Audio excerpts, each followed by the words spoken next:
Yes, तो कल AS24 start किया था, उसमें मीनिंग देखा था। पहले discontinuing operation is a component of an enterprise that enterprise pursuant to a single plan is disposing of substantially or disposing of piecemeal or terminating through abandonment or नहीं, and that represents operations that can be distinguished operationally and for financial reporting purpose. Okay, तो and है, हाँ, मतलब ABC तीनों satisfy होने चाहिए। मतलब single plan भी होना चाहिए, सेपरेट लाइन ऑफ बिजनेस या जियोग्राफिकल एरिया भी होना चाहिए वो, एंड तीसरी condition it can be distinguished operationally and for financial reporting purpose. Okay, so ये अगर तीनों है तो उसको आप क्या बोल रहे हो, डिसकंटिन्यूइंग ऑपरेशन। फिर एग्जांपल्स देखे थे, XY के पास एक चेन ऑफ रेस्टोरेंट्स था, उसने एक रेस्टोरेंट बंद कर रहा है, वो उसका रेवेन्यू 5% ऑफ टोटल रेवेन्यू था, तो वो डिसकंटिन्यूइंग ऑपरेशन नहीं है। फिर दूसरा एक ग्रुप था, उनके 3 बिजनेस थे, hotels, airlines and software, but वो क्या बंद कर रहे हैं, airline business. So airline business single plan की कंडीशन सेटिस्फाई हुई थी, सेपरेट लाइन ऑफ बिजनेस भी था, and it can be distinguished operationally and for financial reporting purpose also. So वो क्या हो गया, डिसकंटिन्यूइंग ऑपरेशन हो गया था। फिर सेपरेट लाइन ऑफ बिजनेस और जियोग्राफिकल एरिया कैसे ढूंढना है, as per AS17 business segment है, जियोग्राफिकल सेगमेंट। अगर बिजनेस सेगमेंट एक है तो उसका उसके पार्ट्स भी सेपरेट लाइन ऑफ बिजनेस हो सकते हैं, एंड आपके पास सेपरेट सेगमेंट्स ही नहीं है तो आप क्या करोगे, प्रोडक्ट्स भी हो सकते हैं क्या, अ मेजर प्रोडक्ट और अ सर्विस लाइन में ऑल्सो सेटिस्फाई द कंडीशन। तो ये RT करके जो एंटिटी है उनके पास बिजनेस सेगमेंट एक ही है, उसमें बहुत सारे प्रोडक्ट्स हैं, 3 प्रोडक्ट्स, एक प्रोडक्ट बंद हो गया तो क्या होगा,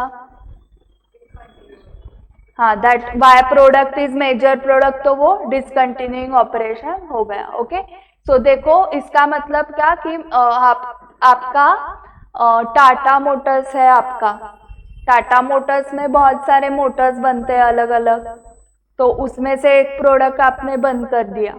अभी फॉर एग्जांपल आपने डिसाइड किया कि focus on EV, petrol diesel वाले बंद कर रहे, तो फिर डिसकंटिन्यूइंग ऑपरेशन हो जाएगा वो। ओके, डीजल वाले बंद करना है, सिर्फ पेट्रोल एंड EV चालू रखना है, तो वो क्या हो जाएगा, हाँ, या सिर्फ मुझे कार्स पे फोकस करना है, अभी टेम्पो ट्रक वगैरह हम नहीं मैन्युफैक्चर करेंगे।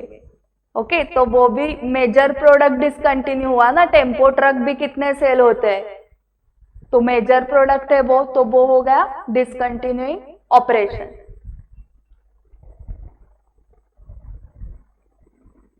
ये एग्जाम्पल का क्या था, car manufacturing decides to discontinue its manufacturing operations relating to the diesel cars production. It plans to restructure the business by revamping its existing operations and starting new manufacturing process for manufacture and sale of electric vehicles. In the above example, it needs to be evaluated whether the restructuring is a result of continuing operations or termination of existing operations. So wordings आपको यही use करने पड़ेंगे, हाँ. It needs to be evaluated whether the restructuring is a result of continuing operations or terminating the existing operations, and accordingly it can be concluded that whether it is a case of discontinuing operations or not. And examples of activities that do not satisfy necessarily the definition of discontinuing operation but may be satisfied in combination with other circumstances. इसमें ABCD वो आपको याद रखना पड़ेगा क्योंकि ऐसा question वो पूछ सकते हैं. So gradual or evolutionary phasing out of a product line or class of service, discontinuing even if relatively abruptly several products within an ongoing line of business, shifting of some production or marketing activities for a particular line of business from one location to other, and closing of a facility to achieve productivity improvements or other cost savings. An example in relation to consolidated financial statement is selling a subsidiary whose activities are similar to those of the parent or other subsidiaries. Okay, so हमने किसी company में invest किया and जिस company में हम invest कर रहे हैं वो उनके एक्टिविटी एंड हमारे एक्टिविटी सेम है, तो हम क्या करेंगे, हाँ सॉरी दो ऑलरेडी वो आपकी सब्सिडियरी है और आप पेरेंट हो तो एक्टिविटीज सेम है, तो आप ऐसे कर सकते हो कि अभी पेरेंट ही वो एक्टिविटी करेगा, सब्सिडियरी की जरूरत नहीं इसलिए सेल कर दिया, या आपके पास ऐसे दो सब्सिडियरीज है वो दोनों सेम काम कर रहे हैं तो इसलिए आप एक सब्सिडियरी सेल कर रहे हो, उनका काम पूरा एक ही सब्सिडियरी करेगी, तो वो भी क्या हो गया, डिसकंटिन्यूइंग ऑपरेशन। अभी ये देखना था कि a component can be distinguished operationally and for financial reporting purposes, that is the criteria C of the definition of a discontinuing operation if all the following conditions are met. So आप कब बोलोगे कि ये operationally and financial reporting purpose के लिए distinguishable है, कितने conditions है, और either और satisfy करने हैं या all करेक्ट। तो पहली है the operating assets and liabilities of the component can be directly attributed to it, second its revenues can be directly attributed to it, and last at least majority of its operating expenses can be directly attributed to it, मतलब उसका सब separate है, उसके assets, उसके liabilities, उसका revenue, उसके operating expenses. Operating expenses के लिए सिर्फ आपको कंसेशन दिया है कि मेजर ऑपरेटिंग एक्सपेंसेस उसके चाहिए, ओके। बाकी तो पूरा उसको एट्रीब्यूट होना चाहिए, एसेट्स, लायबिलिटीज, रेवेन्यू, ये तो पूरा उसका होना चाहिए। ऑपरेटिंग एक्सपेंसेस थोड़े बहुत कॉमन भी हो सकते हैं, हाँ, तो वो चल सकता है। Then you will say that it is satisfying the condition, that condition operationally and distinguishable operationally and for financial reporting purpose, okay. Then next the assets, liabilities, revenue and expenses are directly attributable to a component, ये condition थी, तो directly attributable है या नहीं है ये कैसे decide करना है, देखो, are directly attributable to a component if they would be eliminated when the component is sold, abandoned or otherwise disposed of. So वो क्या बोल रहे हैं कि directly attributable है, ये कैसे फाइंड आउट करोगे, अगर वो कंपोनेंट बंद किया तो उस कंपोनेंट के assets, liabilities, revenue, expense automatic खत्म होंगे, ओके। सो फॉर एग्जाम्पल आपका रेस्टोरेंट है, उसमें आप चाइनीज वाला पार्ट, चाइनीज वाले आइटम्स आप बंद कर रहे हो, ओके। तो चाइनीज रिलेटेड जो भी इनकम एक्सपेंस है वो पूरा बंद हो जाएगा ना। सो फॉर एग्जाम्पल आपने देखा होगा कुछ रेस्टोरेंट्स में इंडियन क्विजिन वगैरह है वो अंदर बैठ के है, एंड चाट वगैरह आपको खाना है तो वो बाहर है, ओके। पाव भाजी, स्नैक्स आइटम्स बाहर है, आपको लंच डिनर करना है तो अंदर है। तो जो बाहर का है इंफ्रास्ट्रक्चर, तो वो अगर क्लियरली उसका ही एसेट्स है, तो हम चैट आइटम्स, स्नैक्स आइटम्स बंद कर रहे हैं तो वो जगह नहीं लगेगी ना आपको। सो वो एसेट्स गए, उससे रिलेटेड लायबिलिटीज जो भी आपने लगाए थे, शेफ वगैरह लगाया था, वो भी सब क्लोज हो जाएगा। सो ऐसे क्लियरली वो क्लोज होने से उससे एसेट्स, लायबिलिटीज खत्म हो जाते हैं, तो वो क्या बोलेंगे हम, डायरेक्टली एट्रीब्यूटेबल टू इट। आपने चाट आइटम्स चालू रखे तो ही आपको भेल बनाने वाला शेफ लगेगा जो एक्सपर्ट है उसमें चाट आइटम्स बनाने में। आपने चाट आइटम्स ही बंद कर दिए तो वो शेफ रख के क्या करोगे आप? उसको बहुत अच्छी भेल बनाने को आती है बट आप सेल ही नहीं कर रहे हो भेल। ओके, तो उसके रिलेटेड उसका जो भी मशीनरीज वगैरह होंगे वो भी नहीं लगेंगे आपको if they are not usable in kitchen of Indian cuisine. हाँ, सो स्पेसिफिक उसके लिए ही परचेस किया था हमने। ओके, जो काउंटर्स वगैरह होते हैं, ओके, सो काउंटर्स बाहर लगते हैं वो स्नैक्स आइटम्स के। अभी हम स्नैक्स सेल नहीं कर रहे तो वो काउंटर्स वगैरह जो परचेस किया था फर्नीचर हमने, कुछ यूज नहीं है उसका। ओके, समझ में आ गया? तो वो डायरेक्टली एट्रीब्यूटेबल इनकम एक्सपेंस आपको समझ में आ जाएंगे। Okay, you will not buy first hand जुर्मुरे, you will not require it ना, सो वो डायरेक्टली आपको एट्रीब्यूट होना चाहिए। ठीक है, सो ऐसे आपको फाइंड आउट कैसे करना है वो उन्होंने दिया है कि वो क्लोज करने से अगर उसके सारे एसेट्स लायबिलिटीज अबंडेंट हो जाते हैं तो वो डायरेक्टली एट्रीब्यूटेबल है। If debt is attributable to a component the related interest and other financing cost are similarly attributable to it.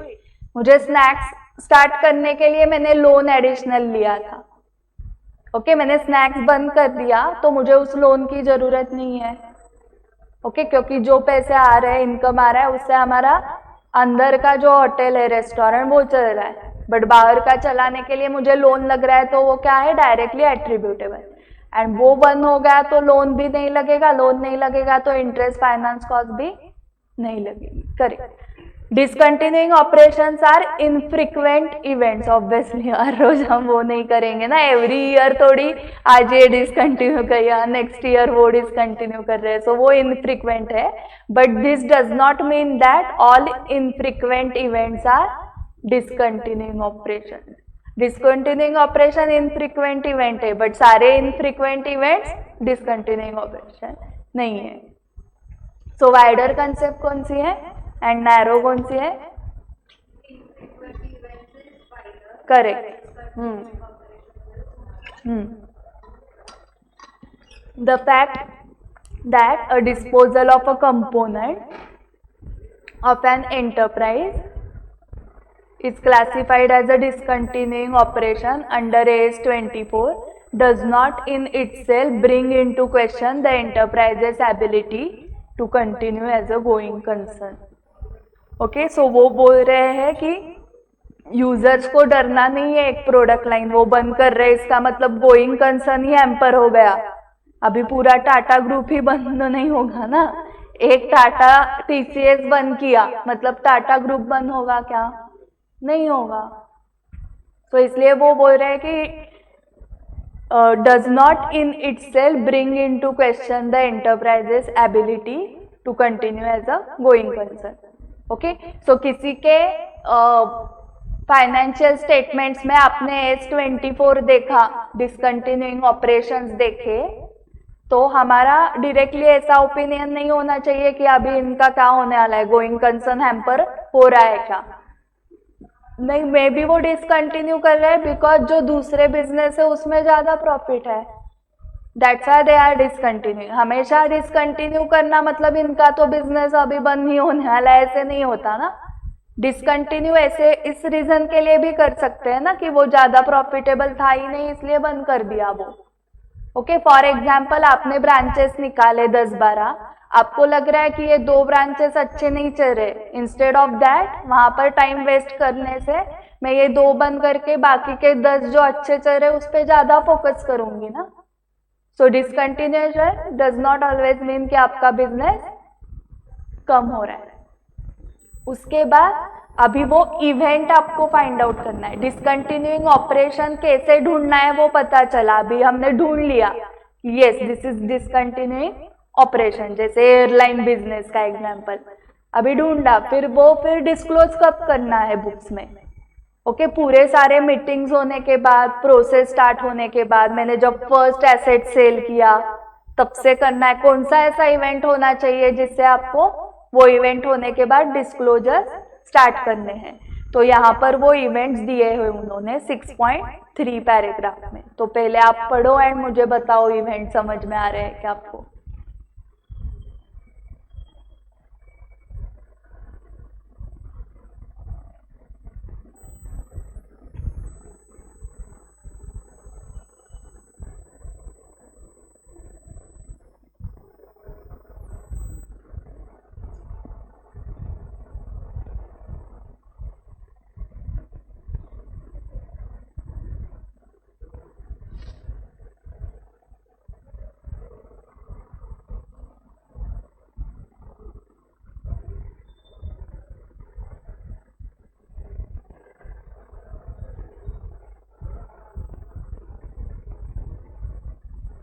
6.3, 6.4 and 6.5 तीनों पैराग्राफ्स पढ़ो।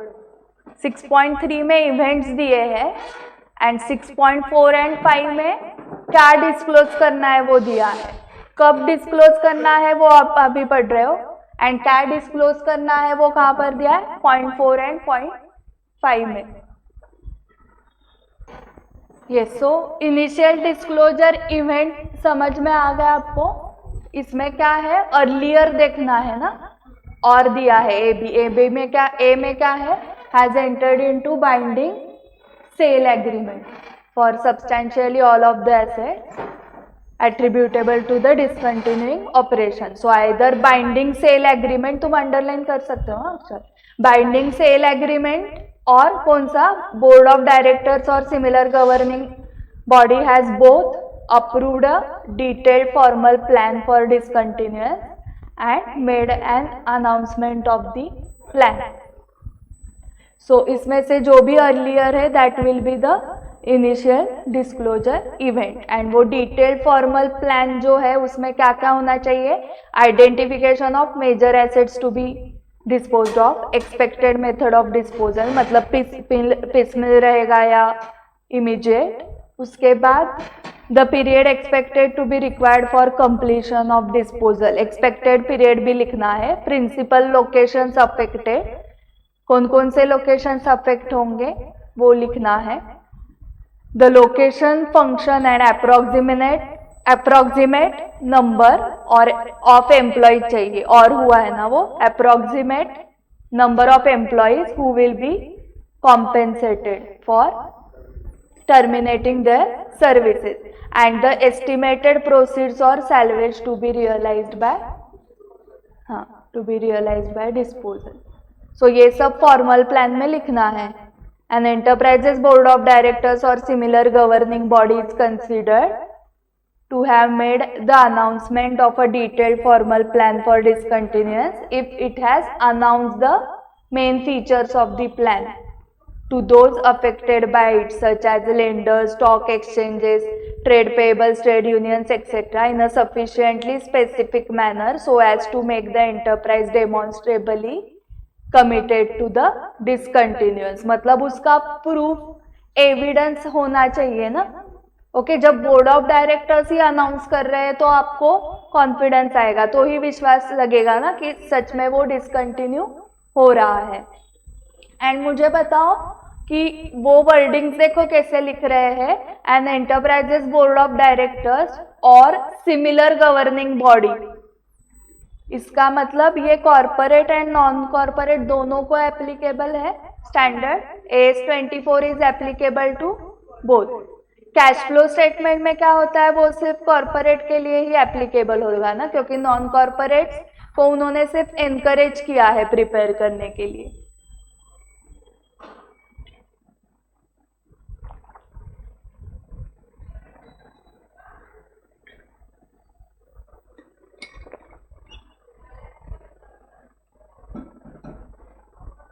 So recognition and measurement, for recognizing and measuring the effect of discontinuing operation, this AS does not provide any guidelines, but for the purpose the relevant accounting standard should be referred.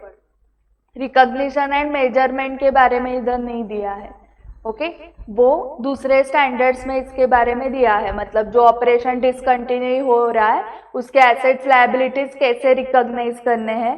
तो assets का आपको मिलेगा AS10, AS26 intangible asset, AS2 inventory, वहां से revenue का AS9 से मिलेगा, okay उस हिसाब से करना है। लायबिलिटी तो लायबिलिटी ही होती है, उसके लिए स्टैंडर्ड की जरूरत नहीं है। अगर ये अमाउंट पेएबल है तो पेएबल है, आपने इतना रेंट इतना सैलरी पे किया है तो वो एक्सपेंस है, तो आपको सिर्फ रिकॉग्निशन एंड मेजरमेंट किसके लिए लगेगा, एसेट्स के लिए एंड रेवेन्यू के लिए। तो वो स्पेसिफिक स्टैंडर्ड्स में आपको रिकॉग्निशन एंड मेजरमेंट समझ में आ जाएगा। प्रेजेंटेशन एंड डिस्क्लोजर में ऐसे क्वेश्चन थ्योरी में है कि what are the initial disclosure requirements वगैरह। सो इनिशियल डिस्क्लोजर में क्या दिया है, an enterprise should include the following information relating to relating to a discontinuing operation in its financial statement, beginning with the financial statements for the period in which the initial disclosure event occurs. So वो event क्या होना चाहिए? either plan, okay, sale agreement होनी चाहिए, नहीं तो directors ने plan announce किया है, whichever is earlier. So initial disclosure में आपको कितने पॉइंट्स देने हैं? 8. What are the initial disclosure requirements के आंसर में 8 पॉइंट्स आने चाहिए. Description of the discontinuing operation, business और geographical segment in which it is reported as per AS 17, date and nature of its initial disclosure event, कौन से date पे वो event हुआ, एंड नेचर मतलब क्या इवेंट हुआ था, इधर एग्रीमेंट या प्लान, अनाउंसमेंट ऑफ प्लान, इसमें से क्या हुआ, वो हो गया उसका नेचर, वो बताना है आपको. द डेट और period in which the discontinuance is expected to be completed if known or if determinable, either date of completion या period in which it will be completed, वो बताना है discontinuance का. Then the carrying amounts as of the balance sheet date of the total assets to be disposed of and the total liabilities to be settled. Asset liability आने के बाद immediately कौन आता है? Income expenditure, correct. So next is the amounts of revenue and expenses in respect of ordinary activities attributable to the discontinuing operation during the current financial reporting period. हाँ, उसके बाद immediately income expense आने के बाद क्या आएगा? Profit loss. The amount of pre-tax profit or loss from the ordinary activities attributable to the discontinuing operation during the current financial reporting period and the income tax expense related thereto.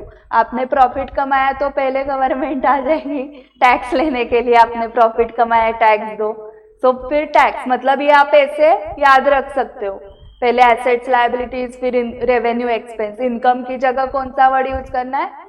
Revenue expense. Revenue expense मतलब profit loss, and profit loss आया मतलब tax आ गया. Profit और loss from ordinary activities which are attributable to discontinuing operation.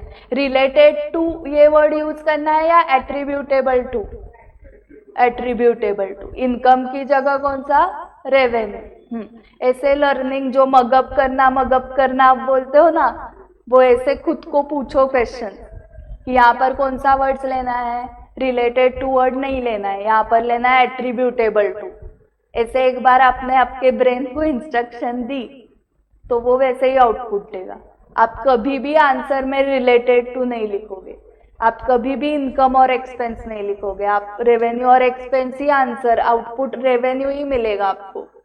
सिर्फ आप brain को train करो कि ये आउटपुट देना है, ये आने के बाद तुम्हें ऐसे लिखना है बस. जैसे आप एआई को इंस्ट्रक्शंस देते हो, एआई एग्जैक्टली वही आउटपुट देता है, वैसे ही नेचुरल इंटेलिजेंस का भी है कि ये इनपुट डालो वही आउटपुट आएगा. The amounts of net cash flows again attributable to the operating, investing and financing activities of the discontinuing operations during the financial reporting period. So ये आपको सीक्वेंस में याद रहेगा. एसेट्स लायबिलिटीज के कैरिंग अमाउंट्स, फिर revenue expense, फिर pre tax profit loss, फिर उसके related tax, then profit loss होने के बाद cash flow statement, net cash flows attributable. So carrying amounts ई से स्टार्ट हुआ है और ABCD कैसे याद रखोगे? पहले तो लिखना पड़ेगा ना कि कौन सा डिसकंटिन्यू हो रहा है, फिर वो आपको फिर इंटरेस्ट होगा कि वो लाइन ऑफ बिजनेस है या जियोग्राफिकल एरिया, मतलब वो बिजनेस सेगमेंट और geographical segment as per AS 17. फिर उसके बाद हाँ, कब से इवेंट कब हुआ ये कब पता चला आपको, एंड फोर्थ इज ये कब खत्म होगा, ये कब डिसकंटिन्यू होगा. ये 4 चीजें. फिर उसके related assets liabilities, revenue expense, pre tax profit और loss and net cash flows attributable to operating, investing and financing activities of the discontinuing operation during current financial reporting period. Current financial year, year की जगह क्या use करना है? Reporting period. Okay, ऐसा ऐसे के ऐसे वर्ड्स लिख दिए ना तो वो आउट ऑफ ही देगा आपको मार्क्स। अरे इसने करंट फाइनेंशियल ईयर नहीं लिखा है, रिपोर्टिंग पीरियड लिखा है, वाह। Now disclosures other than initial disclosures note, मतलब वो 8 पॉइंट्स थे ना, वो होने के बाद और क्या है? All the disclosures about should be presented in the notes to the financial statement except for the amounts pertaining to pre-tax profit or loss of the discontinuing operation and the income tax expense thereon, second last bullet above, which should be shown on the face of statement of profit and loss. आपने schedule 3 किया था क्या statement of profit and loss का? उसमें bifurcation था, profit from continuing operations, profit और loss from discontinuing operations. Okay, तो वो सिर्फ कहां पर आएगा? प्रॉफिट एंड टैक्स P&L में, एंड बाकी सब नोट्स टू अकाउंट्स में। Correct. Other disclosures when an enterprise disposes of assets और settles liabilities attributable to a discontinuing operation और enters into binding agreements for the sale of such assets और the settlement of such liabilities, it should include in its financial statements the following information when the event occur: for any gain or loss that is recognized on the disposal of asset or settlement of liabilities attributable to the discontinuing operation, the amount of pre-tax gain or loss, income tax expense relating to the gain or loss. Okay, क्योंकि लोगों को interest रहेगा ना, आपने भी imagine किया होगा पढ़ते वक्त कि हाँ एसेट सेल करने वाले, फिर ये कितने में सेल होगा, फिर कितना प्रॉफिट मिलेगा उनको एसेट सेल करके। आपको भी इंटरेस्ट था ना ये जानने में, तो वही वो बोल रहे कि वो भी डिस्क्लोज करो कि एसेट सेल हुआ, फिर उसका प्रॉफिट कुछ हुआ तो क्या एसेट सेल करके, तो ये अदर डिस्क्लोजर्स में आपको दिखाना है क्या गेन हुआ, क्या लॉस हुआ। ठीक है। देन नेट सेलिंग प्राइस और range of prices which is after deducting expected disposal cost of those net assets for which the enterprise has entered into one or more binding sale agreements, the expected time of receipt of those cash flows and the carrying amount of those net assets on the balance sheet date. Okay, आपको selling price में भी interest होगा, कितने में cell होगा ये asset, correct, and उसकी carrying amount क्या थी बैलेंस शीट में, एंड सेल अगर हो गया तो वो कैश फ्लो कब आएगा, पैसे कब आएंगे, उसमें भी इंटरेस्ट होगा ना। सिर्फ हम ये खरीद लेंगे, आपका ये पुराना एसी है वो खरीद लेते, 10 एसी आपके पड़े हुए हैं हम लेंगे, फिर पैसे कब दोगे? ओके, उसमें इंटरेस्ट है। सो जो हमें नेचुरली क्वेश्चंस आते हैं कि ये एसेट कितने पे सेल होगा, इससे प्रॉफिट होगा या लॉस, फिर सेल होगा तो वो आदमी हमें कब पैसे पे करेगा, जो हमें नेचुरली क्वेश्चंस आ रहे हैं वही उनको भी आ रहे हैं, एंड वही डिस्क्लोज भी करना है। ऑब्वियसली सारे लोग इंटरेस्टेड रहेंगे ना इस इंफॉर्मेशन में, बट ये अदर डिस्क्लोजर्स में दिखाना है जिनको इन डेप्थ फाइनेंशियल स्टेटमेंट समझते हैं, मतलब हम कॉमर्स वाले लोग। Okay, and specifically CA. Then ये समझ में आ गया यहाँ तक। सो डिस्क्लोज क्या क्या करना है, वो 8 चीजें, वो इनिशियल डिस्क्लोजर है, एंड ये एडिशनल 2 है, एंड ये कब करना है डिस्क्लोज? इवेंट होने के बाद, and event is whichever is earlier. क्या whichever is earlier?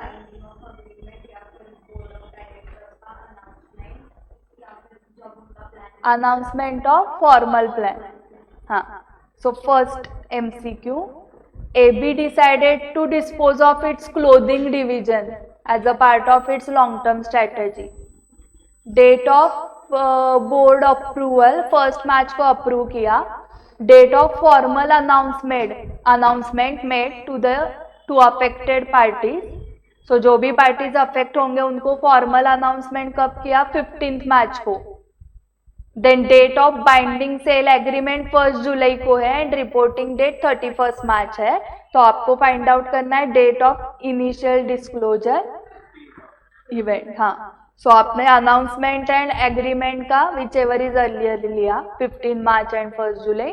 So correct 15th मार्च, तुम वहां पर आंसर टिक कर सकते हो. Then second, to qualify as a component that can be distinguished operationally and for financial reporting purpose, the conditions to be met is or are all of the above. Identify which of the following statements is incorrect.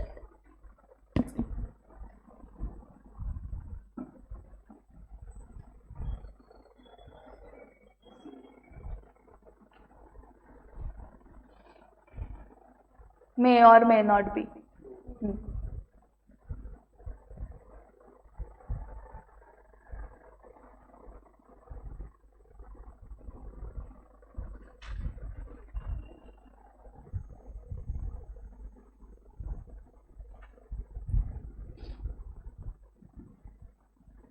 Fourth, identify the incorrect statement again. A.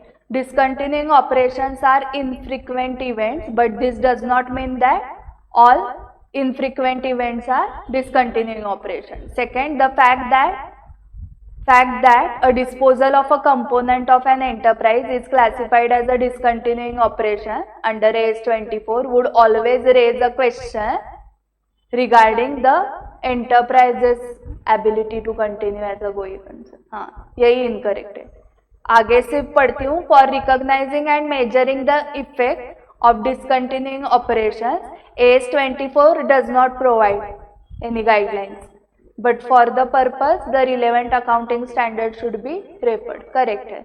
And an enterprise shall include a description of a discontinuing operation in its financial statement, beginning with the financial statement for the period in which the initial disclosure event occurred. So कौन से financial period से start करना है? जिस period में वो initial disclosure event हुआ, उस फाइनेंशियल रिपोर्टिंग पीरियड से डिस्क्लोजर स्टार्ट करने हैं. What are the disclosure and presentation requirements of AS24 for discontinuing operations?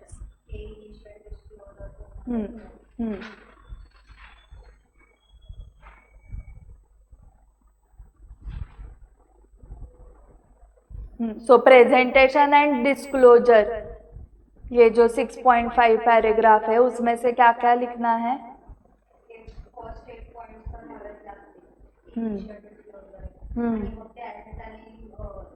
कोण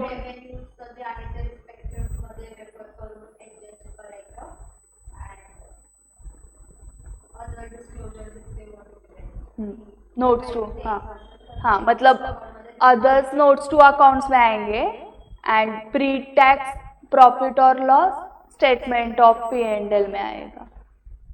एंड अदर डिस्क्लोजर्स में एनी गेन और loss on sale of asset and selling price and expected time of cash flow ना. सो उन्होंने कितना दिया है?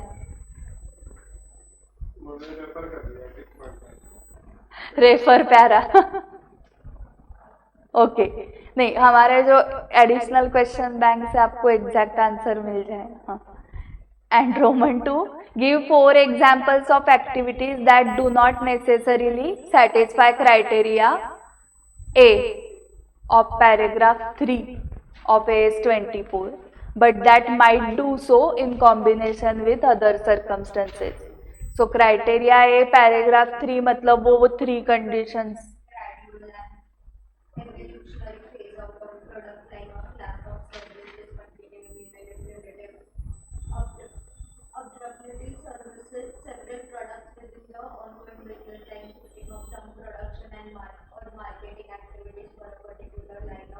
Business to other.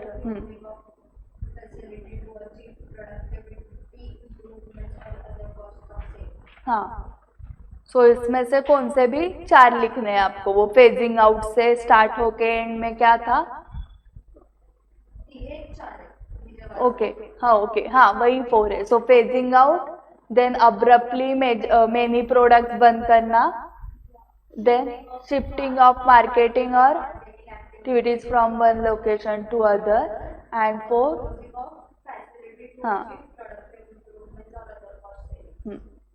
closing of facilities. Okay. What are the initial disclosure requirements? 8 बताओ अभी. Initial disclosure requirements मतलब 8 ना. हाँ हाँ तो बताओ. हाँ business segment as per S. हाँ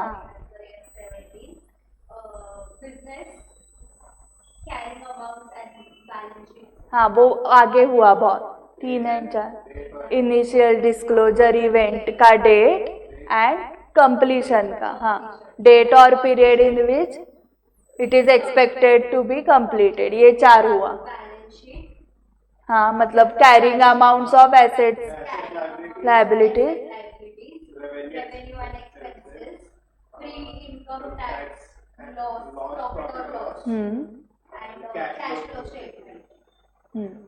correct. So net cash flows attributable to operating, investing and financing activities of discontinuing operation.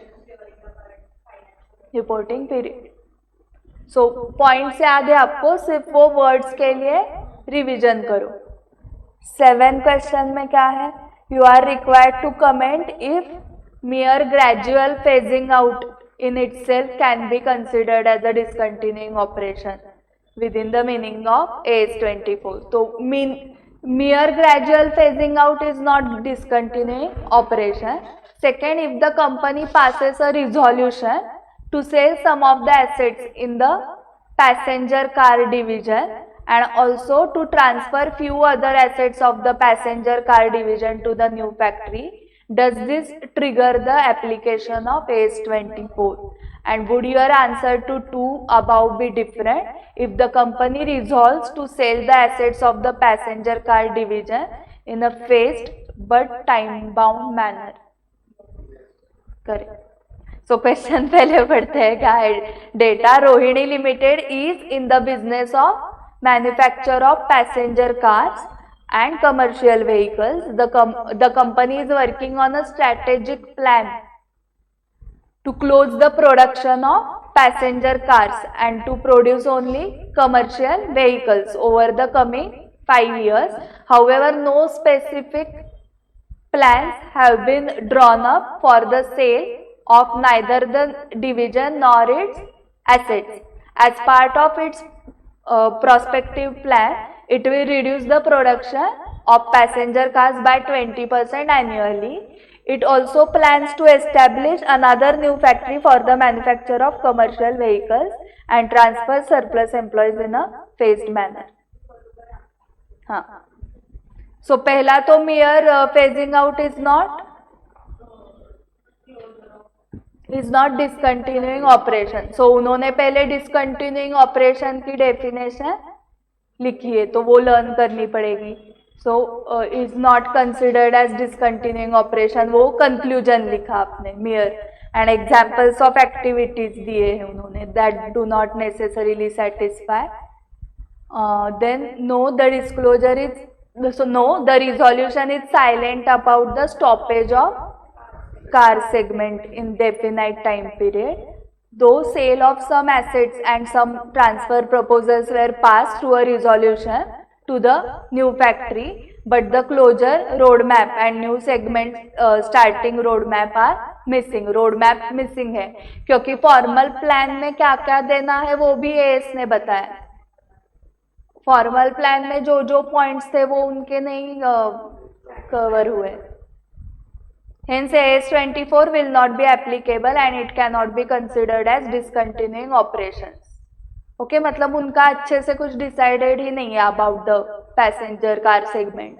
And yes, phased and time bound program resolved in the board clearly indicates the closure of the passenger car segment in a definite time frame and will constitute a clear roadmap. Hence, this action will attract the compliance of AS24 and it will be considered as discontinuing operation as per AS24. Okay, so अभी 10 minute का break लो and then we will go for AS 25. Correct.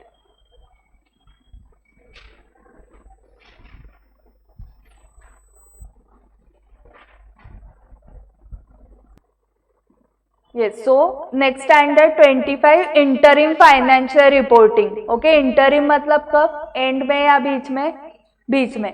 So पहले देखना है objective and scope of AS 25, content of an interim financial report. So हम जो financial reports हमने अभी तक देखे वो एनुअल फाइनेंशियल रिपोर्ट्स थे. अभी हमें देखने हैं interim financial reports. Minimum components of an interim financial report, form and content of interim financial report, selected explanatory notes, periods for which interim financial statements are required to be presented, disclosures in annual financial statements and recognition and measurement principles as per the standard. तो पहले introduction पढ़ो. AS 25 does not mandate which enterprises should be required to present interim financial reports, how frequently or how soon after the end of an interim period. So mandatory यहाँ पर कुछ नहीं है. If an enterprise is required or elects to prepare and present an interim financial report, it should comply with this standard. मतलब अगर आपने decide किया कि interim financial reports present करने हैं तो आपको कौन सा रूल फॉलो करना पड़ेगा? AS 25 के रूल्स आपको फॉलो करने पड़ेंगे. The standard prescribes the minimum contents of an interim financial report and requires that an enterprise which elects to prepare and present an interim financial report should comply with this standard. It also lays down the principles for recognition and measurement in a complete or condensed financial statements for an interim period. So यहाँ पर principles उन्होंने दिए हैं कि recognise कैसे करना है, measurement कैसे करना है. Okay, in complete financial statement as well as condensed financial statements for an interim period.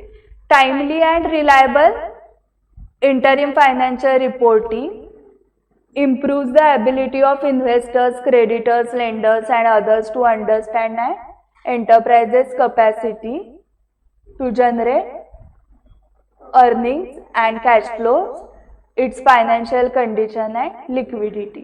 So इससे क्या होगा? इंटरिम फाइनेंशियल रिपोर्ट का उन्होंने बेनिफिट दिया है. क्या बेनिफिट होगा कि अगर ये नहीं होता तो आपको जो भी रिजल्ट्स है वो कब पता चल के? साल के बाद, ईयर एंड को. इंटरिम की वजह से क्या होगा? आपको पहले ही बीच में ही पता चल जाता है, so that you can take the decisions. A statute governing an enterprise और a regulator may also require an enterprise to prepare and present certain information at an interim date which may be different in form and or contents as required by this standard. In such a case, the recognition and measurement principles as laid down in this standard are applied in respect of such information unless otherwise specified in the statute or by the regulator. So listed companies को SEBI govern करती आपको पता है, तो सेबी ने बताया है कि आपको क्वार्टरली रिपोर्ट्स प्रेजेंट करने हैं एंड उन्होंने जो कंटेंट या फॉर्मेट दिया है, तो सेबी का सुनोगे आप या AS 25 का? हाँ, सेबी का सुनना है. ओके, सो स्टैच्यू मतलब लॉ या रेगुलेटर सेबी था, सो उन्होंने कुछ स्पेसिफाई किया है तो वो. If nothing specified then AS 25. Okay, हमेशा याद रखो लॉ पहले देन स्टैंडर्ड्स, क्योंकि ये गाइडेंस के लिए है. स्टैंडर्ड्स कंपल्सरी ऐसे नहीं है, गाइडेंस है. Definitions of the terms used under the accounting standard. Interim period is a financial reporting period shorter than the full financial year. So ऐसे ही shorter मतलब वो 11 months भी हो सकता है, 9 months, 6 months, 3 months, कुछ भी.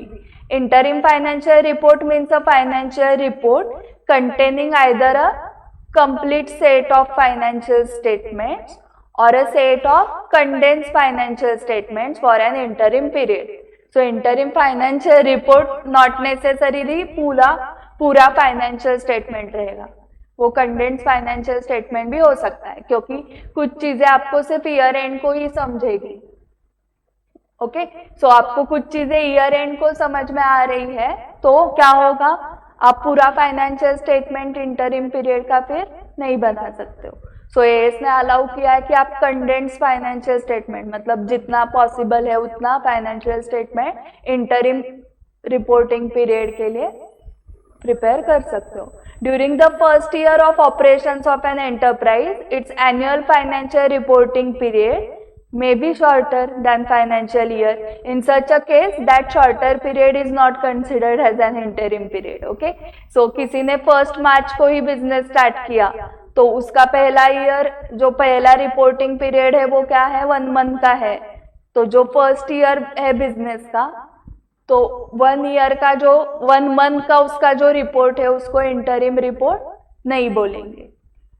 सब उन्होंने क्लियर कट दिया है, देखो नहीं। Content of an interim financial report, क्या क्या कंटेंट होगा, a complete set of financial statements normally includes balance sheet, statement of profit और loss, cash flow statement and notes including those relating to the accounting policies and other statements and explanatory material that are an integral part of financial statement. इसको आप बोलते हो complete set of financial statements. The benefit of timeliness of presentation may be partially offset by a reduction in detail in the information provided. मतलब आपको fast चाहिए information तो उसमें detailing कम हो सकता है, ऐसे दिया है। Therefore, this standard requires preparation and presentation of an interim financial report containing as a minimum set of condensed financial statements. Accordingly, it focuses on new activities, events and circumstances and does not duplicate information previously reported. So, interim financial report के लिए mainly क्या क्या important है कि उस period में कुछ नए इवेंट्स आए, नए एक्टिविटीज स्टार्ट किए हैं, कुछ नए सर्कमस्टेंसेस आ गए हैं, तो उतना ही वो रिपोर्ट करेंगे। जो प्रीवियसली रिपोर्टेड है उसका डुप्लीकेशन करना यूजलेस है, रिक्वायर्ड नहीं है। सो एस 25 डज नॉट प्रोहिबिट और discourage an enterprise from presenting a complete set of financial statements in its interim financial report rather than a set of condensed financial statement. So discourage नहीं कर रहे हैं, but possible नहीं है complete financial statement, तो आप क्या कर सकते हो, कंडेंस्ड फाइनेंशियल स्टेटमेंट भी प्रिपेयर कर सकते हो। The recognition and measurement principle set out in this standard apply also to the complete financial statements for an interim period, and such statements would include all disclosures required by this standard as well as those required by other accounting standards. Minimum components of an interim financial report include condensed financial statement. So note, interim financial report may contain a complete set of financial statements or condensed financial statements. If the entity opted for a complete set of financial statements, it will be like a annual set of financial statements. The condensed financial statements would include the limited information as required by this standard. Okay, so content of an interim financial report, ये paragraph हमने अभी पढ़ा, तो इसका content क्या हो सकता है इंटरिम फाइनेंशियल रिपोर्ट का, आइदर कंप्लीट सेट या कंडेंस्ड फाइनेंशियल स्टेटमेंट हो सकता है, दोनों अलाउड है। ओके, जो आपको पॉसिबल है वो प्रिपेयर करो। अभी form and content of interim financial statements, क्या फॉर्म होगा, सेम एनुअल जैसा ही है या दूसरा फॉर्म है? एनुअल का किधर दिया है, शेड्यूल 3 में, correct. If an enterprise prepares and presents a complete set of financial statements in its interim financial report, the form and content of those statements should conform to the requirements as applicable to the annual complete set of financial statements. So annual जैसे ही करना पड़ेगा। If an enterprise prepares and presents a set of condensed financial statements in its interim financial report, those condensed statements should include at a minimum each of the headings and subheadings that were included in its most recent annual financial statement and selected extraordinary notes as required by this statement.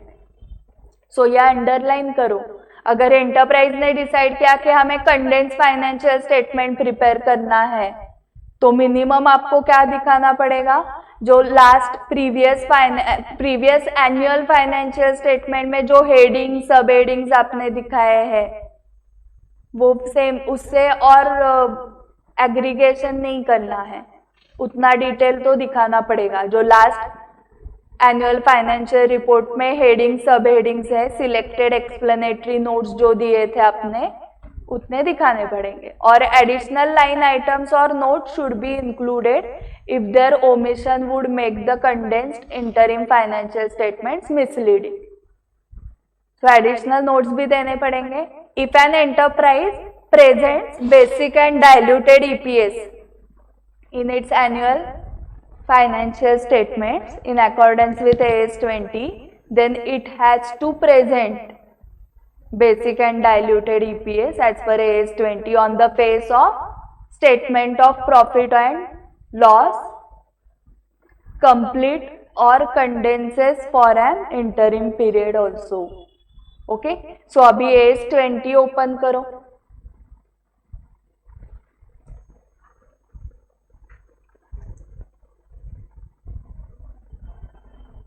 AS 20 में ऐसे कुछ दिया था, interim financial reporting period का।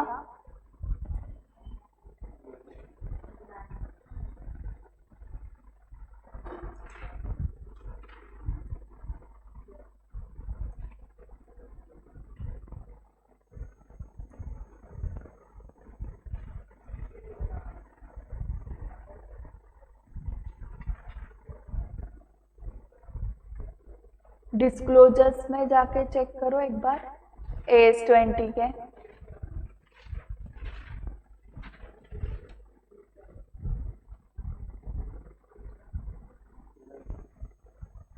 नहीं है कहाँ पर भी?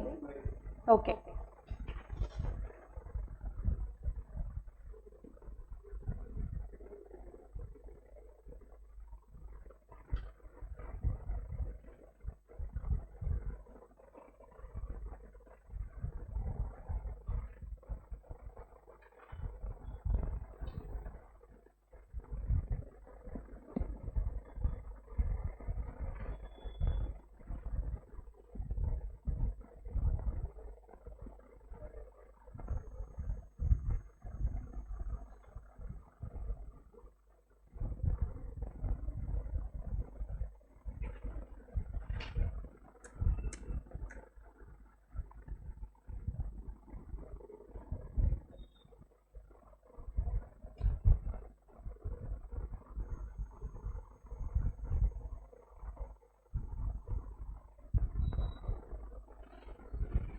Okay, so form and content हो गया।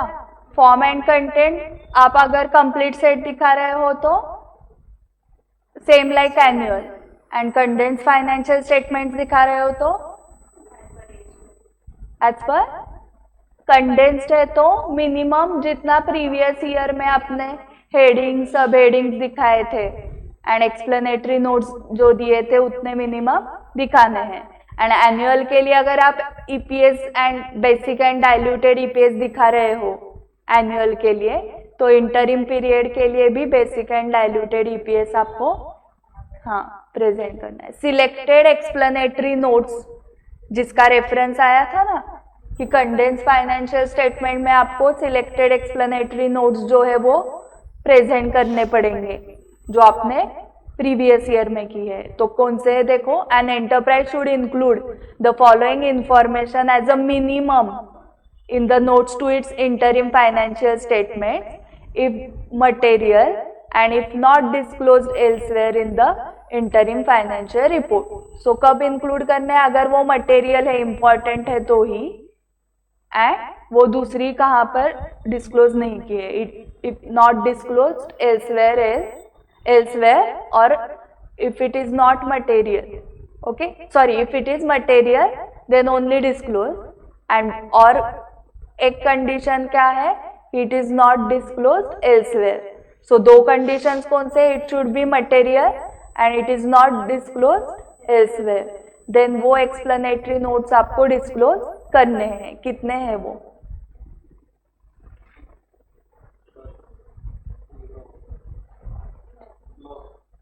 No.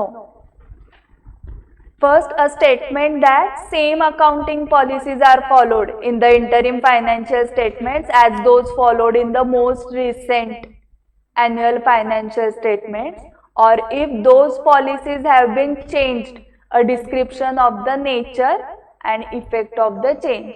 ये explain करना है.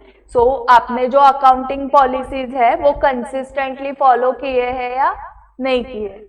कंसिस्टेंटली की है तो अच्छा, नहीं किया है there is a change in accounting policy, तो व्हाट इज द चेंज, वो नेचर मतलब what is the change. So change मतलब हम पहले वैल्यूएशन ऑफ इन्वेंट्री के लिए फीफो यूज कर रहे थे, अभी वेटेड एवरेज यूज कर रहे हैं. Okay, so what is the change and next is the effect of that change. So inventory की वैल्यू चेंज हो गई फीफो से लीफो को, फीफो से वेटेड एवरेज को जाने के बाद. सो उसकी वजह से क्या होगा, प्रॉफिट पे इम्पैक्ट होगा क्योंकि इन्वेंट्री है, एंड एसेट्स पे इम्पैक्ट होगा. So that effect should be disclose if there is a change. If there is no change the same accounting policies are followed, ऐसे लिख देना है. Okay, then explanatory comments about the seasonality of interim operations. So अगर for example आप देसाई बंधु वाले हो, okay, Ambe वाले, तो उनके केस में कैसे होगा, इंटरिम पीरियड अगर उनका क्वार्टरली है तो उनका क्वार्टरली मतलब कितने, 4 पार्ट्स में हमने 12 मंथ्स को डिवाइड किया, सो 3 मंथ्स. सो चारों क्वार्टर्स का सेल सेम रहेगा क्या उनका? सीजनल है ना, सो कब ज्यादा होगा पता है आपको, मई के मंथ में, अप्रैल में. सो वो कमेंट एक्सप्लेन करना है, our product is seasonal product. Okay, वैसे ही सेम स्वेटर मैन्युफैक्चरर वगैरह. ओके, सो आपको समझ में आ गया, सीजनल प्रोडक्ट जिनके होते हैं उनका कैसे होता है, साल भर का ही रेवेन्यू वो एक ही क्वार्टर में अर्न करते हैं, 2-3 महीने में ही वो पूरे साल का कमाते होंगे ना, करेक्ट. उनका बिजनेस बंद नहीं हुआ मतलब वो साल भर कर सकते हैं 2-3 महीने के बिजनेस में. ओके, तो वो आपको एक्सप्लेन करना पड़ेगा अगर सीजनल है तो. Then the nature and amount of items affecting assets, liabilities, equity, net income और cash flows that is unusual because of their nature, size और incidence as per AS 25. So इस फॉर एग्जाम्पल हम क्या ले रहे हैं, हमारा इंटरिम पीरियड क्वार्टरली है. ओके, सो उस क्वार्टरली पीरियड में क्या हो सकता है कि कुछ ऐसे आइटम्स आइदर एसेट के या लायबिलिटी के या इक्विटी या इनकम या कैश फ्लोज के ऐसे हो सकते हैं जो अनयूजुअल है. ओके, जैसे आपको इंश्योरेंस क्लेम रिसीव हुआ इज अनयूजुअल. ओके, सो इस टाइप के कुछ आपको इंश्योरेंस क्लेम रिसीव्ड, ये क्या हुआ, अनयूजुअल इनकम हुआ, तो वो भी आपको लिखना है. क्योंकि क्या होगा, अगर आप क्वार्टरली रिजल्ट्स कंपेयर करने के लिए गए तो सेकेंड क्वार्टर का ज्यादा दिख रहा है compare to first quarter, but reason क्या है रिजल्ट अच्छा दिखने का, इंश्योरेंस क्लेम रिसीव हुआ है. सो आपका सेल नहीं बढ़ा, सेल बढ़ने से रिजल्ट बढ़ना एंड इंश्योरेंस क्लेम रिसीव होने से रिजल्ट बढ़ना फर्क है. ओके, वो हमें समझेगा कॉमर्स के स्टूडेंट को. बाकी लोग क्या देखेंगे, अरे क्वार्टर 1 से क्वार्टर 2 में अच्छा है इनका प्रॉफिट, बट वो प्रॉफिट सेल की वजह से नहीं हुआ, सेल तो उतना ही हुआ है आपका जितना 1 में हुआ था. ओके, सो वो आपको जो अनयूजुअल आइटम्स आएंगे ऐसे वो भी दिखाने पड़ेंगे. ठीक है, then D is nature and amount of changes in estimates of amounts reported in prior interim periods of the current financial year or changes in the estimates of the amounts reported in the prior financial years if those changes have a material effect in the current interim period. Okay, so हमने estimates में कुछ change किए, कब change किए वो अपने prior interim periods में of the current financial year. So quarter 2 का आपका इंटरिम रिपोर्टिंग है अभी, सो उसका प्रायर इंटरिम पीरियड कौन सा था, क्वार्टर 1. सो क्वार्टर 1 में आपने कुछ एस्टिमेट्स चेंज किए एंड उसका इम्पैक्ट क्वार्टर 2, 3, 4 में हो रहा है, तो वो इम्पैक्ट आपको बताना पड़ेगा. नेचर मतलब चेंज इन एस्टिमेट, मतलब क्वार्टर 1 में हमारा प्रोविजन फॉर डाउटफुल डेट्स 3% था, अभी वो हमने 2% कर दिया. तो ये चेंज आपने किया क्वार्टर 1 में. और अकाउंटिंग एस्टिमेट्स आप कहाँ पर लगाते हो, जनरली प्रोविजन के रेट में लगाते हैं. और वो यूजफुल लाइफ एसेट्स का पहले लग रहा था 10 साल चलेगा, अभी ऐसा डेंजर यूज किया कि अभी 2 साल में बर्बाद होने वाला asset. So it is a change in accounting estimate. So change in accounting estimate की वजह प्रीवियस ईयर में अगर वो हुए हैं, सो फर्स्ट क्वार्टर के लिए प्रीवियस ईयर देखना पड़ेगा, सेकेंड क्वार्टर के लिए प्रीवियस इंटरिम पीरियड देखना पड़ेगा. उसमें जो चेंज है उसका इम्पैक्ट अगर क्वार्टर 2 में करंट इंटरिम पीरियड पे कुछ इम्पैक्ट होने वाला है तो ही डिस्क्लोज करना है. क्या डिस्क्लोज करना है कि नेचर, मतलब हमने प्रोविजन फॉर डाउटफुल डेट्स का परसेंटेज चेंज किया है एंड अमाउंट ऑफ चेंज. सो पहले provision for doubtful debts 1 lakh था, अमाउंट आ रहा था, अभी चेंज की वजह से 1,50,000 आ रहा है. So the change is of 50,000. तो वो 50,000 अमाउंट दिखानी है. कब, अगर इम्पैक्ट हो रहा है करंट इंटरिम पीरियड पे तो ही. अगर इम्पैक्ट नहीं है तो क्यों बोर करना है ना यूजर्स को, पहले ही वो फाइनेंशियल स्टेटमेंट्स इतने बड़े होते हैं पढ़ने के लिए और उसमें आप अननेसेसरी चीजें डालोगे. Then issuance, buyback, repayment and restructuring of debt, equity and potential equity shares. Okay, ये कुछ किया, बायबैक वगैरह किया, आपने कुछ बोनस इशू किया या नॉर्मल इशू किया, तो वो भी सब आपको दिखाना है. देन लोन का रीपेमेंट, डिबेंचर्स का रीपेमेंट, ओके, या restructuring of equity and potential equity shares. Restructuring क्या होगा, पोटेंशियल इक्विटी शेयर अभी इक्विटी शेयर बन गए हैं या पोटेंशियल इक्विटी शेयर लैप्स हो गए हैं, वो रिस्ट्रक्चर हुआ ना उनका, तो वो सब भी आपको प्रेजेंट करना है, डिस्क्लोज करना है. देन डिविडेंड्स एग्रीगेट और पर शेयर इन एब्सोल्यूट और परसेंटेज टर्म, पर शेयर में दिखाना है separately for equity shares and other shares. Okay, dividends दिखाने हैं, then aggregate dividend, per share dividend, then segment revenue, segment capital employed, then segment assets minus segment liabilities and segment result for the business segments or geographical segments, whichever is the enterprise's primary basis of segment reporting. That is, disclosure of segment information is required in an enterprise's interim financial report only if the enterprise is required in terms of AS 17 segment reporting to disclose segment information in its annual financial statement. So annual में आपने दिखाया है तो interim में भी आपको segment reporting दिखाना है. तो A17 ओपन करके देखो, वहां पर आया था क्या रेफरेंस, मुझे कहाँ पे तो लग रहा है हमने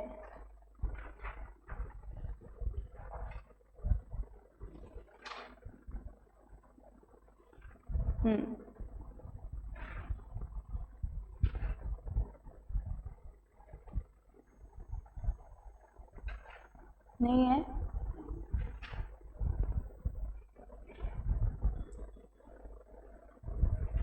नहीं है 17 में भी नहीं.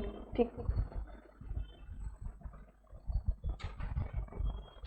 सो मतलब कैश फ्लो जैसा ही है क्या, नहीं अभी ईपीएस जैसा ही है, एनुअल में ईपीएस दिखा है तो इंटरिम में दिखाना है, एनुअल में सेगमेंट रिपोर्टिंग है तो हाँ इंटरिम में भी सेगमेंट रिपोर्टिंग है. Then effects of changes in the composition of the enterprise during the interim period such as amalgamations, acquisition or disposal of subsidiaries and long-term investments, restructuring and discontinuing operations. So ये सब कुछ हुआ उस interim period में तो वो बताना है. And material changes in contingent liabilities since the last annual balance sheet date. So last balance sheet date को वो contingent था, अभी वो cancel हो गई या एक्चुअल लायबिलिटी बन गई, इसमें से ही कुछ तो हो सकता है ना. एंड कुछ भी चेंज नहीं हुआ तो नहीं दिखाना है, चेंज हुआ तो ही दिखाना है, और वो भी चेंज मटेरियल चाहिए.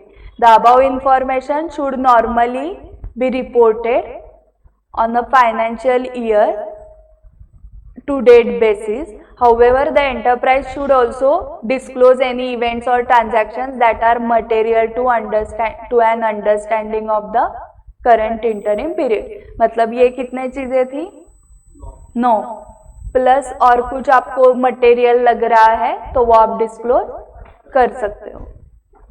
एंड AS25 ऐसे कंपल्सन नहीं है, जिसको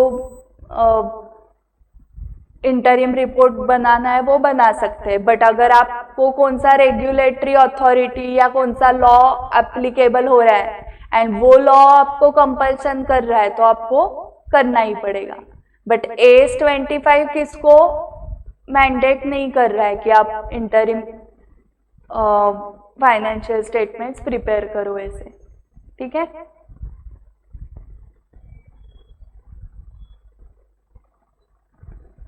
सो ये सारे एक्सप्लेनेटरी नोट्स अगर आपने लास्ट ईयर दिखाए हैं तो आपको करंट इंटरिम पीरियड में दिखाने हैं. Then periods for which interim financial statements are required to be presented. Interim report should include interim financial statements whether condensed or complete for the periods listed in the following table. Balance sheet end of current interim period and current period and comparative interim period. मतलब current period हम Q2 ले रहे हैं ना and previous Q1 तो दोनों के and को बैलेंस शीट दिखेगी ना. Obviously end of immediately preceding financial year लिया है कंपैरेटिव पीरियड.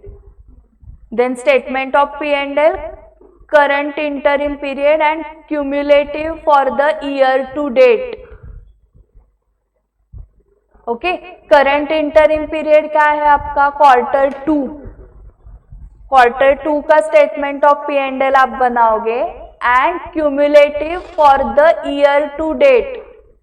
मतलब ईयर जब स्टार्ट हो रहा है बिगिनिंग टू Q2 मतलब 6 मंथ्स का, थर्ड क्वार्टर में उस थर्ड क्वार्टर का प्लस 9 मंथ्स का एंड फोर्थ क्वार्टर में फोर्थ क्वार्टर का प्लस एनुअल. क्यूमुलेटिव भी करना है. ओके. एंड फर्स्ट क्वार्टर में फर्स्ट क्वार्टर का ही आएगा, सिर्फ सेकेंड क्वार्टर से ये 2 स्टार्ट हो जाएंगे. एंड कंपेरेबल इंटरिम पीरियड मतलब Q2 के लिए कंपेरेबल कौन सा है, Q1 and year to date of immediately preceding financial year का भी ऐसे आपके पास रेडी होगा ना. एंड ऊपर क्या था, balance sheet and of immediately preceding financial year. So previous year की बैलेंस शीट आपको कंपेयर करनी है करंट इंटरिम पीरियड के बैलेंस शीट के साथ. सो प्रीवियस ईयर की 12 मंथ्स की होगी, करंट ईयर की 3 मंथ्स की होने वाली है balance sheet. So balance sheet के लिए ज्यादा कम नहीं है, P&L के लिए 2 P&Ls हो रहे हैं from Q2. Cash flow statement cumulatively करना है for the current financial year to the date. So first quarter के लिए फर्स्ट क्वार्टर का, सेकेंड क्वार्टर के लिए 6 मंथ्स का कैश फ्लो, थर्ड क्वार्टर के लिए 9 मंथ्स का एंड देन एनुअल. मतलब कैश फ्लो स्टेटमेंट में सिर्फ क्यूमुलेटिव है and comparable year to date of immediately preceding financial year. So cash flow का भी वैसे ही होगा ना, आपको एनुअल में एप्लीकेबल हो रहा है तो ही इंटरिम में कैश फ्लो दिखाना है. सो बैलेंस शीट का सिर्फ करंट पीरियड का है P&L का current plus cumulative and cash flow का सिर्फ क्यूमुलेटिव। देन मटेरियलिटी कैसे चेक करनी है वो दिया है, देन इलस्ट्रेशंस है। सो मटेरियलिटी आप पढ़ो मन में।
सो एस्टिमेट्स ज़्यादा कहाँ पर होते हैं, एनुअल में या इंटरिम में? इंटरिम में। इसलिए वो क्या बोल रहे हैं, जो भी material changes in accounting policy, changes in estimate वगैरह हो गए, आप डिस्क्लोज कर दो।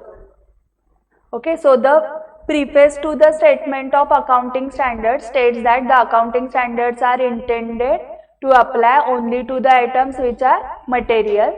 The framework for the preparation and presentation of financial statements issued by the ICAI states that information is material if its misstatement or misstatement मतलब either omission or erroneous statement could influence the economic decisions of users taken on the basis of the financial information. तो वो information material है कि जिस information की वजह से economic decision depend है जिस इंफॉर्मेशन पे, एंड वो अगर गलत है इंफॉर्मेशन तो क्या हो जाएगा, हाँ correct, decision, economic decision influence होंगे। ऐसे वाले इंफॉर्मेशन को ही आप मटेरियल इंफॉर्मेशन बोलोगे। मतलब सिर्फ क्वांटिटी से नहीं देखना है। ओके, 10 लाख में भी एक छोटे शॉप के लिए बड़ी अमाउंट है, ओके, बट अंबानी के लिए 10 लाख भी कुछ नहीं है। ओके, सो अमाउंट पे नहीं जाना है, क्वांटिटी पे नहीं जाना है। कैसे होता है कि इंफॉर्मेशन, फॉर एग्जाम्पल 10 लाख का फाइन लगा है अंडर एनी लॉ, तो वो अंबानी हो, अदानी हो, ओके, फर्स्ट 10 जो रिच पीपल है उसमें आप, उस लिस्ट में आप आ रहे हो, तो आपके लिए 10 lakh fine is nothing, but आपको फाइन लगता है, ये यूजर्स को पता होना चाहिए। So that information is material. कल जाके 1000 का भी फाइन लगा आपको कि आपने TDS रिटर्न्स लेट फाइल किए, इसलिए इनकम टैक्स के अंडर ये फाइन लगा, पेनल्टी लगी, तो वो इंफॉर्मेशन भी मटेरियल है। 1000 अमाउंट है, बट समझता क्या है कि ये TDS रिटर्न टाइम पे फॉलो कर रहे हैं या नहीं कर रहे, एंड नहीं किया तो whether they are ready to pay penalty. Okay, so ये सब समझता है ना यूजर्स को। सो मटेरियलिटी किससे देखनी है, वो इंफॉर्मेशन। ओके, 1000 का आपने इलेक्ट्रिसिटी एक्सपेंस पे किया, that is not material, but 1000 का आपने फाइन पे किया है, पेनल्टी पे की है for late filing of TDS returns, that is material for the users, जिनको वो समझता है सब TDS रिटर्न का लेट फाइन मतलब क्या होता है। सो मटेरियल समझा। सो मटेरियल की डेफिनेशन किधर दी है, फ्रेमवर्क में, और फ्रेमवर्क किसने बनाया, ICAI। इलस्ट्रेशन 1 देखो कहाँ पर है क्वेश्चन,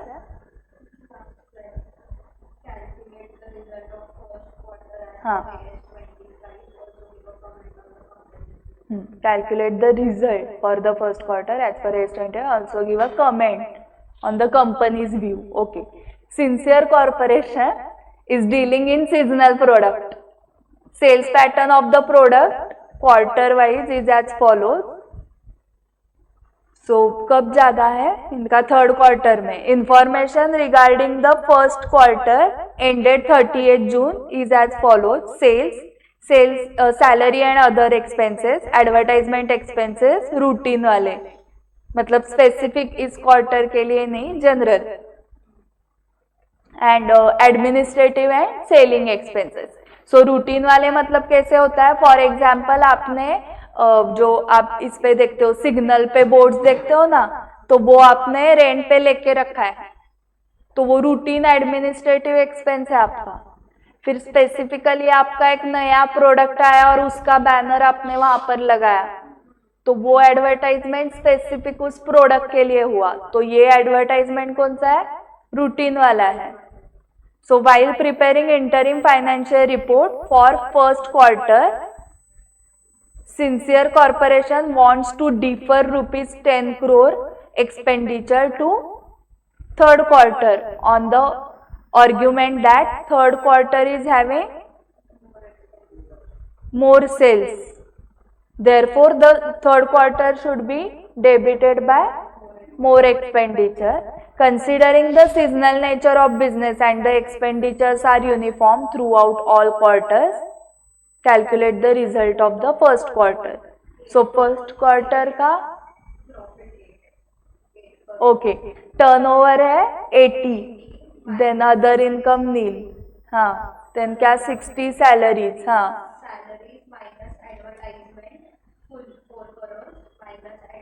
एडमिनिस्ट्रेटिव.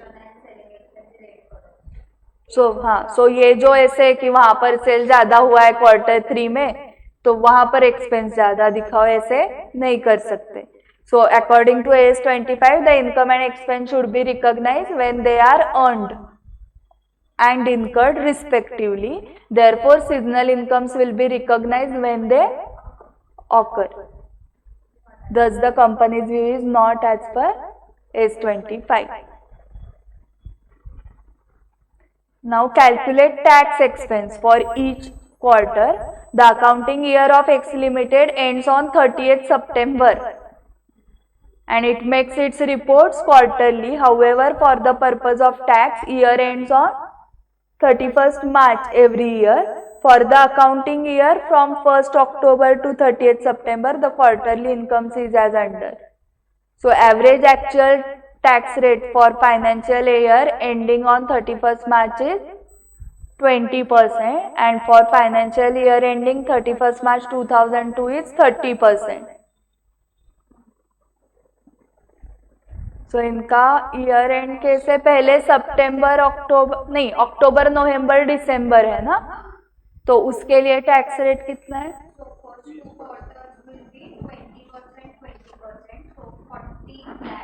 हाँ, 30%. हाँ, हाँ. सो फर्स्ट 20% के स्लैब में 6 मंथ्स वो कवर हो रहे हैं ना, अक्टूबर नवंबर दिसंबर first quarter and second quarter Jan Feb March. तो मार्च 2001 आ गया, इसलिए फर्स्ट 2 क्वार्टर्स का जो इनकम था उसको 20% से एंड नेक्स्ट 2 क्वार्टर अप्रैल 1 से है, मतलब वो, हाँ, करेक्ट. अच्छा था ना ये क्वेश्चन, ये भी और ऊपर का भी इजी था. सो AS25 क्या? AS25 फाइनल में क्यों रखा था यही नहीं समझा. वो डिफर्ड टैक्स वाला ये नीचे लिया AS22 एग्जैक्टली, और ये इजी है, ये इंटर में ही चाहिए था एक्चुअली.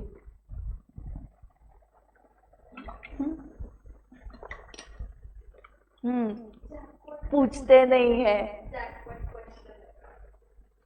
फुल आउट ऑफ ही मिल सकते, कुछ करना ही नहीं है. और उन्होंने कुछ प्रोविजन भी एक्सप्लेन नहीं की, कुछ एक्सप्लेन करना ही नहीं है ना, इधर 20 एप्लीकेबल है, इधर 30 है. तो सिर्फ कैलकुलेशन ही है, मतलब कुछ थ्योरी भी नहीं लिखनी इसमें। बट जिसको ये कुछ पता नहीं होगा वो क्या करेगा, या वो भी लगाएगा 20% 30%? हाँ नहीं, ये नीचे का लॉजिक देख के 31 मार्च तक 20% लगाओ एंड 31 मार्च 2002 तक 30% लगाओ। मतलब जिसको एज 25 नहीं पता है फॉर एग्जाम्पल, तो वो भी इस लॉजिक से लगा सकता है ना, हो सकता है। और इधर वो ये हो जाएगा कंफ्यूज कि ज्यादा सेल है तो वो व्यू करेक्ट है कंपनी का, ऐसे लग सकता है। हाँ हाँ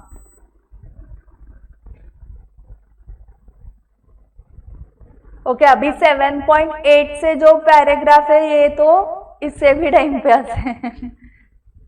कहाँ तक है वो, कितने पैराग्राफ्स है?